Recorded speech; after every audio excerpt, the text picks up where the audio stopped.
Há uma verdade desconfortável que muitos médicos hesitam em partilhar. Depois dos 60 ou 70 anos, certos exames de rotina, que fazemos com a melhor das intenções, podem ser mais perigosos do que a própria doença que tentam detectar. Pode parecer contraditório, mas a medicina moderna, quando aplicada em excesso num corpo sénior, transforma-se muitas vezes numa armadilha silenciosa. Vejo isto constantemente no meu consultório aqui em Portugal. Recebo pacientes que trazem pastas cheias de exames, convencidos de que estão a prevenir tudo, mas mal sabem que alguns desses testes estão a abrir a porta para cirurgias desnecessárias, biópsias arriscadas e uma ansiedade que destrói a qualidade de vida. O nosso corpo muda com a idade, a nossa capacidade de filtrar contrastes renais diminui, as nossas artérias perdem elasticidade e a nossa tolerância à radiação altera-se. Tratar um corpo de 70 anos como se fosse um de 40 é um erro clínico grave. Neste vídeo, vamos analisar com rigor científico os 5 exames médicos que deve reconsiderar seriamente se não tiver sintomas específicos. Não se trata de abandonar a medicina, mas sim de escolher a medicina certa.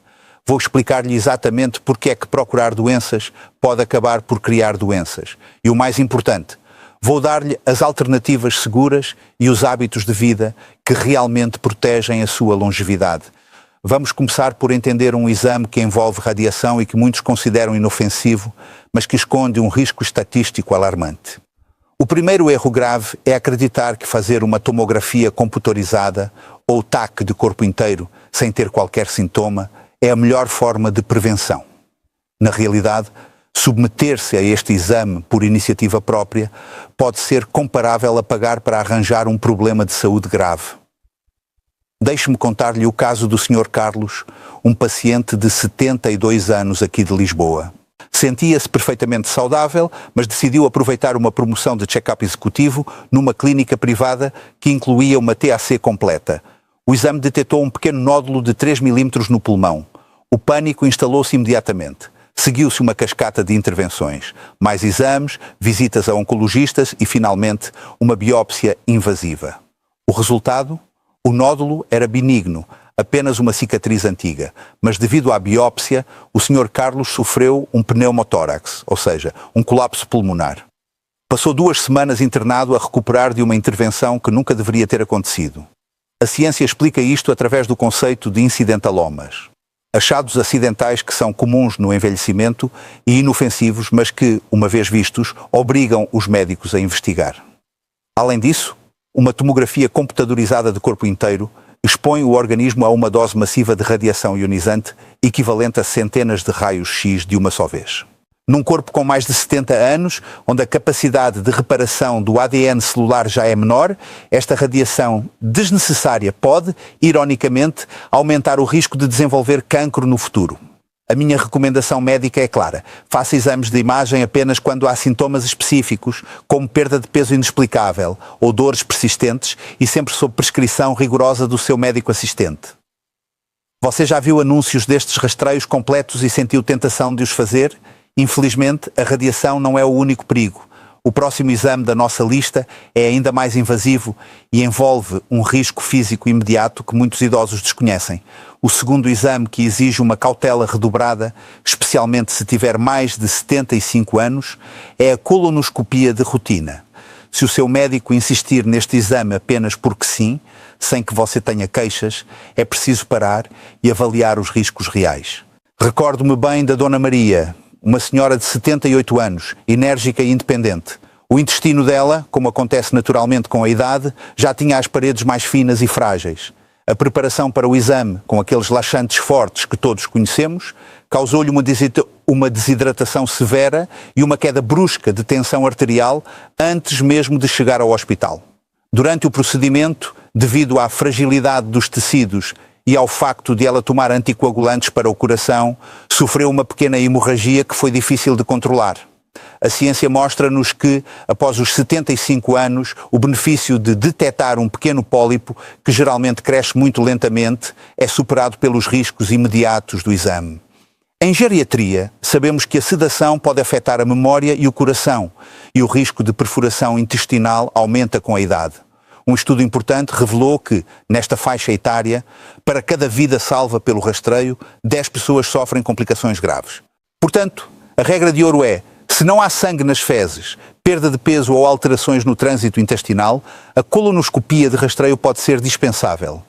Existem alternativas menos invasivas, como a pesquisa de sangue oculto nas fezes, que são muito mais seguras para esta fase da vida.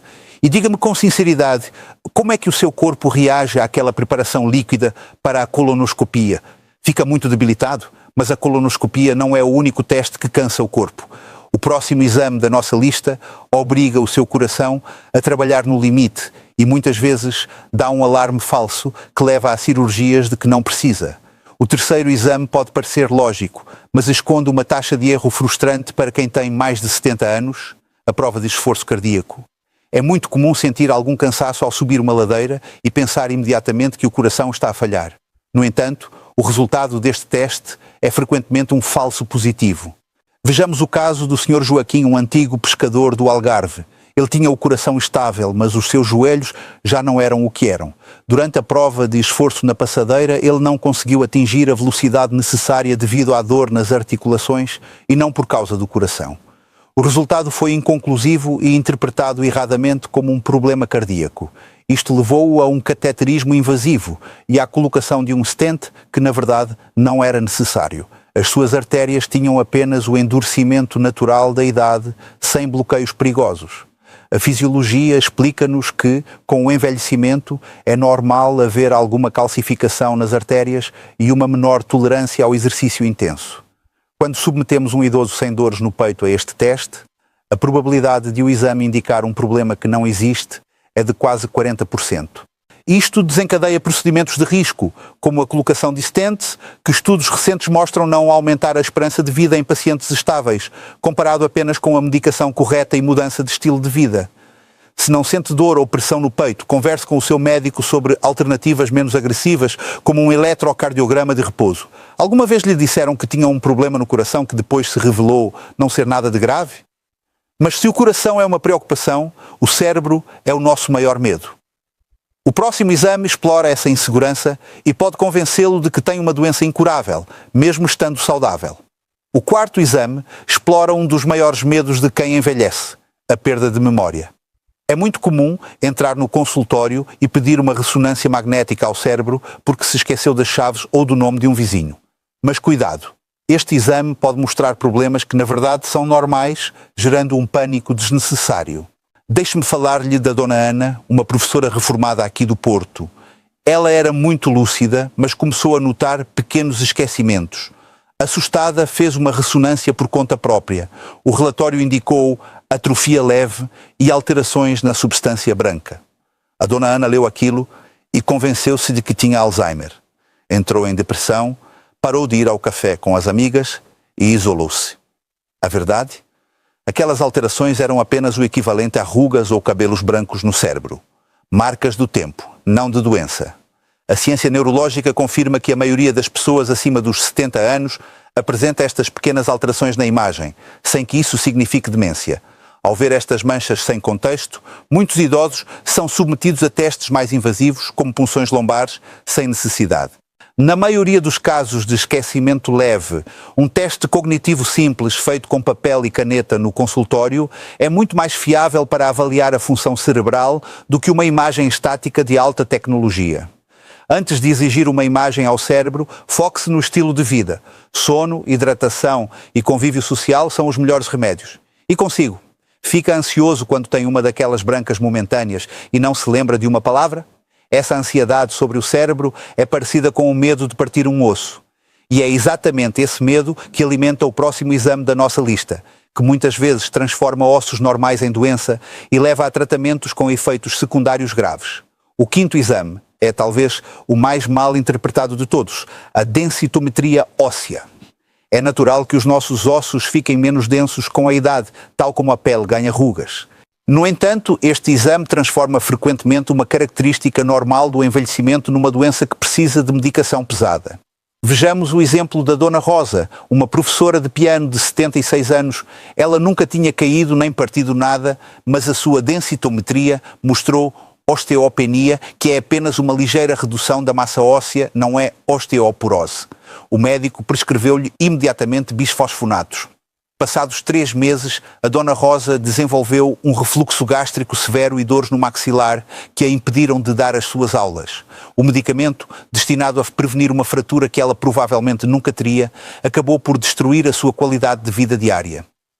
A ciência alerta-nos para 2 efeitos secundários graves destes medicamentos quando usados sem necessidade absoluta: a irritação esofágica e, mais raro mas assustador, a osteonecrose da mandíbula, onde o osso do maxilar começa a morrer. Estudos mostram que tratar a osteopenia leve com fármacos em pessoas acima dos 70 anos reduz o risco de fratura em menos de 1% após 5 anos. Ou seja, o benefício é minúsculo comparado com o risco dos efeitos adversos.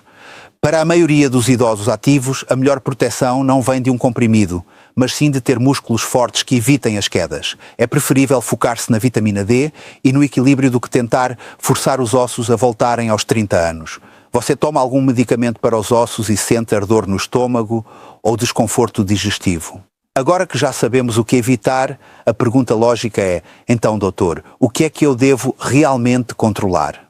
A resposta está em 4 indicadores vitais que pode verificar em casa e que valem mais do que qualquer exame de alta tecnologia. Chegamos a um ponto crucial. Em vez de gastar centenas de euros em exames de alta tecnologia que procuram doenças onde elas não existem, convido-o a focar-se em 4 indicadores gratuitos que pode monitorizar em casa. O primeiro é a pressão arterial. Em Portugal, onde o consumo de sal é elevado, a hipertensão é o verdadeiro assassino silencioso. Não precisa de um ataque para saber se corre risco de AVC. Um aparelho de tensão em casa dá-lhe essa resposta. O segundo é o perímetro abdominal. Esqueça a balança por um momento. Pegue numa fita métrica e meça a cintura. A gordura acumulada na barriga, a gordura visceral, é muito mais perigosa para o coração e fígado do que o peso total do corpo. O terceiro indicador vai surpreendê-lo: a velocidade da marcha. Em geriatria, consideramos a velocidade a que caminha como o 6º sinal vital. Estudos europeus mostram que idosos que conseguem caminhar rápido têm uma esperança de vida significativamente maior. Se nota que está a caminhar cada vez mais devagar, isso é um sinal de alerta muito mais importante do que uma mancha no pulmão. Por fim, a força de preensão. Consegue abrir um frasco de compota ou de pickle sozinho? A força da sua mão reflete a força muscular de todo o corpo. A perda de força, ou sarcopenia, é o início da fragilidade. Estes 4 pilares dizem-nos como o seu corpo está a funcionar no dia a dia, não como ele aparece numa fotografia estática. Diga-me nos comentários: qual foi a última vez que mediu a sua tensão arterial? Os valores estavam normais? Agora que sabemos o que medir, a questão é: como melhoramos estes números sem recorrer imediatamente à farmácia? A resposta está naquilo que pomos no prato e em como nos mexemos. A boa notícia é que o elixir para evitar estes exames e manter a saúde não se compra na farmácia, mas encontra-se na nossa cultura e na nossa dieta mediterrânica. Vou dar-lhe agora uma receita prática que substitui a necessidade de muitas intervenções médicas. Para os ossos, em vez de depender apenas de comprimidos de cálcio que podem calcificar as artérias, redescubra a sardinha assada. Quando come sardinha pequena com a espinha, está a ingerir cálcio biológico de alta absorção. Combine isso com 15 minutos de sol no seu jardim ou varanda para ativar a vitamina D naturalmente. Para o coração, o seu melhor aliado é o azeite virgem extra de boa qualidade e os vegetais de folha verde escura, como a nossa couve galega. Estes alimentos são ricos em antioxidantes e óxido nítrico, que mantêm as artérias flexíveis, evitando a necessidade de stents precoces. Para o cérebro, a ciência mostra que o isolamento é mais tóxico que o tabaco. O hábito português de ir tomar um café e conversar com amigos é, na verdade, um poderoso exercício neuroprotetor. A interação social estimula mais áreas do cérebro do que fazer palavras cruzadas sozinho em casa. E para o equilíbrio, caminhar com segurança é vital. O nosso terreno irregular, a famosa calçada portuguesa, exige atenção e adaptação constante dos pés. Se tiver estabilidade para tal, caminhar nestes pisos, com calçado adequado, treina a sua propriocepção e reflexos, prevenindo quedas muito melhor do que qualquer medicamento. Qual destes hábitos saudáveis já faz parte da sua rotina diária? A sardinha, o azeite ou o passeio matinal? Estamos quase no fim. Mas antes de terminar, preciso de lhe dar a ferramenta mais importante de todas. Como dizer não ao seu médico sem ser indelicado. Chegamos ao fim desta jornada e a mensagem mais importante que quero que leve consigo é esta. Na medicina, nem sempre fazer mais significa cuidar melhor. A verdadeira prevenção não é procurar doenças obsessivamente num corpo que está a envelhecer com dignidade, mas sim preservar a sua funcionalidade e a sua paz de espírito. A partir de hoje você tem o direito e o dever de questionar. Quando lhe propuserem um novo exame ou rastreio, não tenha receio de perguntar ao seu médico estas 3 questões de ouro. Primeiro, doutor, o resultado deste exame vai mudar a forma como estamos a tratar a minha saúde atualmente? Segundo, quais são os riscos reais se eu optar por não fazer este exame agora e apenas vigiar os sintomas? E terceiro, se fosse a sua mãe ou o seu pai com a minha idade, recomendaria este procedimento? Um bom médico que preza a ética e a sua saúde nunca ficará ofendido com estas perguntas. Pelo contrário, ficará feliz por ver um paciente informado e participativo. Lembre-se que o seu corpo fala consigo todos os dias. Ouça-o, se sente bem, tem energia para brincar com os netos e apetite para a vida, então muito provavelmente está tudo bem. Não deixe que um número num papel lhe roube a alegria de viver. Se este vídeo lhe trouxe alguma tranquilidade, ou mudou a forma como vê as suas consultas médicas, peço-lhe que faça 2 coisas simples. Deixe um gosto para apoiar o canal e partilhe este vídeo com aquele amigo ou familiar que vive preocupado com doenças. Vamos espalhar saúde com sensatez e não com medo.